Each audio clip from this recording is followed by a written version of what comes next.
ಇನ್ನು ಇಂಡೋನೇಷ್ಯಾದಲ್ಲಿ ಪ್ರಭನನ್ ಶಿವ ದೇಗುಲಕ್ಕೆ ಮೋದಿ ಭೇಟಿಯನ್ನ ಕೊಟ್ಟಿದ್ದಾರೆ. ಇಸ್ಲಾಮಿಕ್ ಇಂಡೋನೇಷ್ಯಾದ ಅತಿ ದೊಡ್ಡ ಹಿಂದೂ ಮಂದಿರ ಇದು.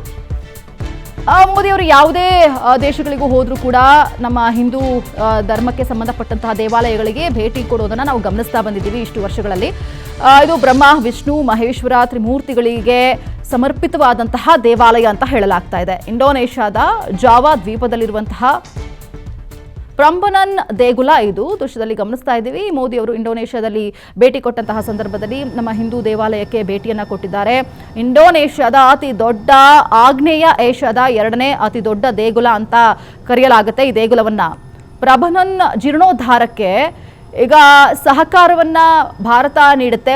9ನೇ ಶತಮಾನದ ಭವ್ಯ ಹಿಂದೂ ದೇವಾಲಯ ಇದು ಅಂತ ಹೇಳಲಾಗ್ತಾ ಇದೆ. ದೃಶ್ಯದಲ್ಲಿ ಗಮನಿಸ್ತಾ ಇದ್ದೀವಿ, ತುಂಬಾ ಹಳೆಯ ದೇವಾಲಯ ಇದು. 9ನೇ ಶತಮಾನದ ಭವ್ಯ ಹಿಂದೂ ದೇವಾಲಯ ಅಂತ ಕರೆಸ್ಕೊಂಡಿದೆ. ಇದರ ಜೀರ್ಣೋದ್ಧಾರ ಆಗಬೇಕು. ಹಾಗಾಗಿ ಭಾರತದಿಂದ ಅದಕ್ಕೆ ಜೀರ್ಣೋದ್ಧಾರಕ್ಕೆ ಒಂದಷ್ಟು ಸಹಾಯ ಕೊಡುವಂತಹ ಸಾಧ್ಯತೆಗಳು ಕೂಡ ಇದೆ.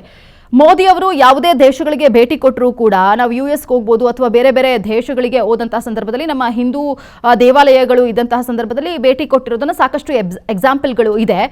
ಇಂಡೋನೇಷ್ಯಾಗೆ ಭೇಟಿ ಕೊಟ್ಟಿದ್ದಾರೆ. ನೋಡಿ ದೇವಾಲಯ ಎಷ್ಟು ಚೆನ್ನಾಗಿ ಅದನ್ನ ಕಟ್ಟಿದ್ದಾರೆ ಅಂತ ಹೇಳಿ. 9ನೇ ಶತಮಾನದಲ್ಲಿ ಕಟ್ಟಿರುವಂತಹ ದೇವಾಲಯ ಇದು.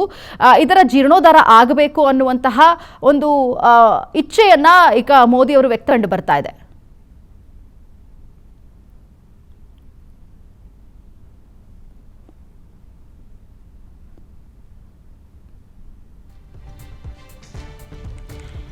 ನಾವು ದೃಶ್ಯದಲ್ಲಿ ನೋಡಿದ್ವಿ, ತ್ರಿಮೂರ್ತಿಗಳಾದಂತಹ ಶಿವ ಇರಬಹುದು, ವಿಷ್ಣು ಮತ್ತು ಬ್ರಹ್ಮದೇವರು, ಈ ದೇವರಿಗೆ ಸಮರ್ಪಿತವಾದಂತಹ ಭವ್ಯ ಗೋಪುರಗಳನ್ನು ಅಲ್ಲಿ ಕಟ್ಟಲಾಗಿದೆ. 3 ಗೋಪುರಗಳನ್ನು ಕೂಡ ಗಮನಿಸಿದ್ವಿ. ಎಷ್ಟು ವಿಶಾಲವಾಗಿದೆ ಆ ದೇವಾಲಯ ಅನ್ನೋದನ್ನ ನಾವು ಡ್ರೋನ್ ಕ್ಯಾಮ್ರಾದಲ್ಲಿ ಸರಿಯಾದಂತಹ ದೃಶ್ಯಗಳಲ್ಲಿ ನಾವು ಗಮನಿಸಿದ್ವಿ.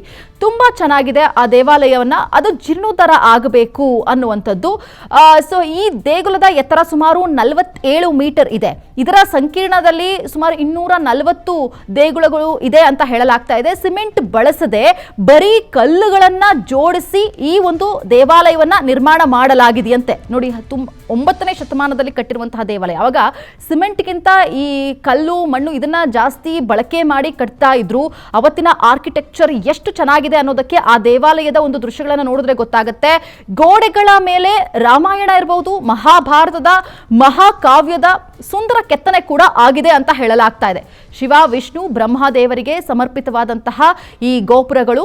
ಸೊ ಅದರ ಜೊತೆಗೆ ಬರೀ ಕಲ್ಲಿನಿಂದ ಕಟ್ಟಿರುವಂತಹ ಗೋಪುರ, ಅದರ ಜೀರ್ಣೋದ್ಧಾರಕ್ಕೆ ಈಗ ಭಾರತ ಮುಂದಾಗ್ತಾ ಇದೆ.